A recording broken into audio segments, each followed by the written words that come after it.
자, 돈이 되고 도움이 되는 법률 톡톡. 네, 오늘도 법률 톡톡 활기차게 문 열어봤습니다. 안녕하십니까, 변호사님. 안녕하세요. 예. 자, 오늘 법률 톡톡 저희가 다뤄볼 주제는요, 이게 가벼우면서도 되게 무겁게 느껴지는 주제인 것 같아요. 바로 명의 도용입니다. 스마트폰 사용 진짜 많이 하잖아요. 그래서 이 명의 도용이 어떻게 보면 되게 쉽게 다가가지는 것 같아요. 법이 세진다면 사실 무겁게도 접근이 가능한 게 명의도용이기 때문에, 자, 오늘 명의도용에 대한 이야기를 한번 나눠보도록 하겠습니다. 자, 최근에 보니까 명의도용으로 개통한 휴대폰 1,600개를 도박 사이트에 판매했다는 사건이 보도가 됐습니다. 명의도용과 피해가 관련된 이 경각심이 커지고 있는데 당연히 불법이긴 합니다. 근데 이 처벌 수위가 어느 정도인지 궁금해요. 이 명의도용은 말 그대로 그 명의자의 허락을 받지 그쵸. 않고 도용하는 거죠. 몰래 사용하는 그쵸, 거예요. 그쵸. 근데 이제 이 명의 도용만을 목적으로 어떤 행위를 하는 사람은 사실 드물고 대부분은 이제 피해자에게 어떤 금전적인 손해를 입힐 목적으로 이렇게 네. 행하는 경우가 많죠.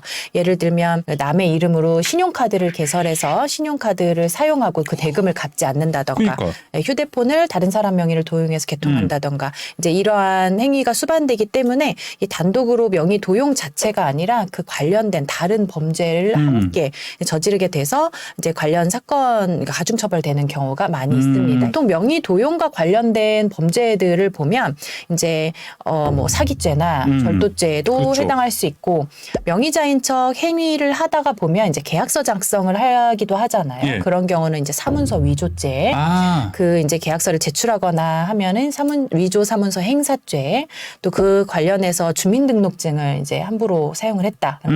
주민등록법 위반, 그렇죠. 개인정보 위반이라든지 전기통신사업법 위반, 이런 행위들 여러 가지 범죄에 함께 성립이 돼서 이제 처벌될 수 있는 그런 범죄입니다. 그러니까 전반적으로 좀 들어봐도 우리 법률 톡톡 하면서 명의 도용만 딱 떼놓고 얘기하기보다는 명의 도용이 보이스피싱에도 들어가는 것도 되고, 그렇죠. 사기에도 들어가는 것도 되고, 맞습니다. 여러 가지 근간이 되는 나쁜 거다라고 좀 볼 수 있을 것 같습니다. 저희 집 같은 경우 이제 조카랑 제가 같이 살잖아요. 그러다 보니까 이 친구가 이제 탭이나 아이패드를 사용할 때 결제를 할 때 가끔 이제 있어요, 그게.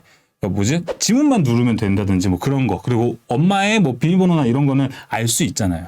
그렇기 때문에 쉽게 뭔가 구매를 하더라고요. 다행히 뭐 그렇게 뭐 많이 나오지는 않았어요. 근데 이게 가족끼리 어떻게 보면 명의 도용이 한 거잖아요, 이거. 왜냐면 엄마 계정을 내가 사용한 거니까 잘못해서. 저도 어렸을 때 많이 해봤거든요. 야동 볼 때. 가족 간에는 어떻습니까? 그 가족 간에 이제 어떤 명의 도용으로 인해서 재산상 피해가 발생했을 때 가족 간엔 처벌되지 않는다면서요. 이제 이렇게 문의 주시는 분들이 많으세요. 근데 아무래도 이거는 이제 우리 예전에 박수홍 씨 살해하면서 친족상돌의 얘기가 나왔었는데, 예, 맞아요. 이제 가족 간에는 일정 범죄에 대해서는 이제 형을 면제하도록 하는 그런 규정이 있어서 아마 질문을 주시는 것 같아요. 근데 결론적으로 말씀을 드리면 이 친족 상돌에는 그 절도죄나 사기죄와 같은 일부 재산 범죄에 한정해서 이제 친족 상돌의 적용이 있는 거고, 모든 범죄가 다 친족 상돌의 적용을 받아서 가족이면 무조건 처벌되지 않는 그런 건 아닙니다. 네. 아까 말씀드린 것처럼 예를 들어서 이제 명의 도용을 하는 과정에서 계약서 작성을 하거나 하는 게 이제 사문서 위조에 해당할 수 있다고 말씀드렸는데요. 그런 사문서 위조죄라든지 또는 주민등록법 위반이라든지 이런 범죄들은 뭐 가족이건 아니건 상관없이 원칙대로 모두 처벌되기 때문에 이제 가족 간에는 명의 도용해도 된다, 처벌이 안 된다더라, 이것은 잘못된 상식이니까 그것은 이제 유의하시는 게 좋겠습니다. 야동부터 힘들 것 같네요. 네. 알겠습니다. 자, 근데 이제 아까 얘기를 들어보니까 궁금한 거는 명의 도용을 당했어요. 의도치 않게. 정말 모르는 사람이 내 명의를 파서 신용카드를 하나 받았어요. 근데 그럴 수 있죠. 고지도 나한테 날라올 거 아니에요? 이거 내가 갚아야 됩니까? 어떻게 생각하세요? 안 되죠. 너무 억울하죠. 그럼요. 네. 예. 이게 명의 도용을 당한 것만으로도 억울한데, 그럼요. 그 채무를 나보고 갚으라고 하면 그거는 더 억울한 일이 그쵸. 아닐 수 없을 것 같아요. 하지만 이제 원칙적으로는 이러한 그 신용카드 대금, 채무 납부 의무라든지 또는 대출금 납부 의무, 뭐 휴대폰 사용료 같은 것들은 원칙적으로 명의자에게 그 납부 책임이 귀속이 됩니다. 왜냐하면 통신사 입장이나 금융기관 입장에서는 이게 명의 도용인지 아닌지 단번에 알 방법이 없죠. 설령 나는 명의 도용을 당했어요라고 주장을 해도 그 회사 입장에서는 이게 진짠지 아닌지 그냥 단지 대금 지급 의무를 회피하기 위한 것인지 확인할 수 없고 여긴 수사기관도 아니고 판단기관도 아니기 때문에 거기서는 그냥 명의대로 원칙대로 처리할 수밖에 없는 겁니다. 네. 그럼 그 경우 그냥 다 갚아야 하냐? 그건 아니죠. 제가 방법을 하나 알려드리겠습니다. 바로 채무부존재 확인의 소라는 것을 이용하실 수 있는데요. 예. 채무부존재 확인의 소라는 거는 이름 그대로 채무가 부존재한다. 채무가 나에게 없다라는 것을 이제 법원을 통해서 확인을 받는 소송입니다. 이제 그 계약을 내가 한 게 아니라 명의를 도용당해서 이 대출 계약이라든지 신용카드 사용 계약이라든지 이런 것들을 내가 한 게 아니다라는 것을 입증을 해서 이제 채무부존재 확인을 받게 되면 이제 대금 채무가 이제 사라지게 되는 거죠. 근데 그러기 위해서는 이제 아무래도 입증 자료가 필요하겠죠. 그쵸. 가장 핵심적인 입증은 어떤 방법으로 주로 하느냐면 이제 보통 명의 도용 당하신 분들은 형사 고소를 병행하게 되거든요. 네. 형사 고소를 해서 그 도용한 사람이 유죄 판결을 받게 되면 그게 굉장히 핵심적이고 유력한 증거로 민사소송에 활용이 될 수 있습니다. 그래서 그 증거를 가져다가 민사소송에 활용을 하시면서 이것은 나에게 귀속된 채무가 아니다라는 것을 입증을 하시게 되면 그러면 그 채무 부담에서 이제 벗어나실 수 있게 됩니다. 알겠습니다. 개인적으로 궁금한 거는 그런 경우를 쉽게 찾을 수는 있나요? 범인 찾는 거죠. 범인 찾는 거.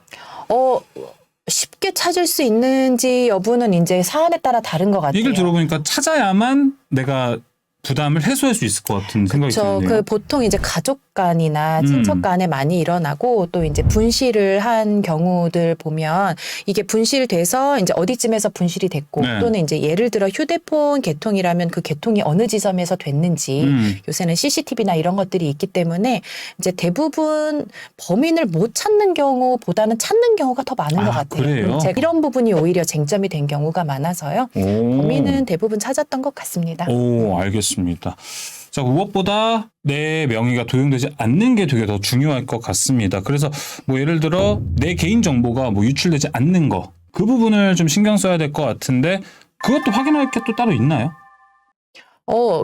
저도 이제 사전에 질문을 주셔가지고 네. 찾아봤는데 이제 이것도 유용할 국가에서 것 같은데 운영하는 있으면? 사이트가 있더라고요. 오, 예. 이 털린 내 정보 찾기 서비스라는 게 있어요. 털넷chat. 네.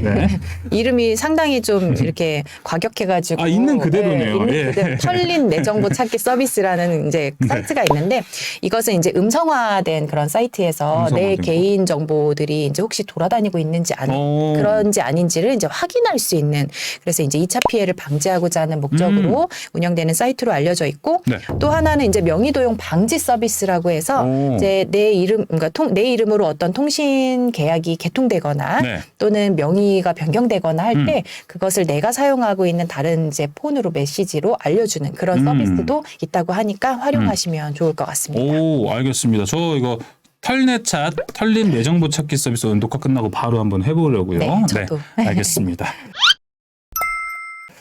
자, 이렇게 오늘은 명의 도용에 대해서 법률톡톡 이야기를 좀 나눠봤습니다.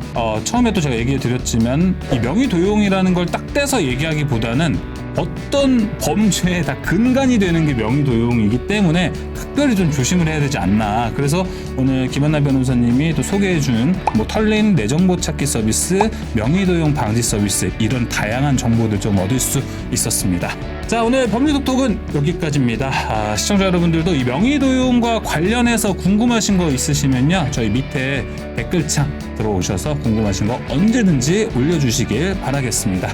자, 그 전에 뭐가 필요할까요? 매일경제TV 구독, 좋아요. 알림 설정까지 부탁드리겠습니다. 오늘 여기서 마무리할게요. 인사드릴까요? 안녕.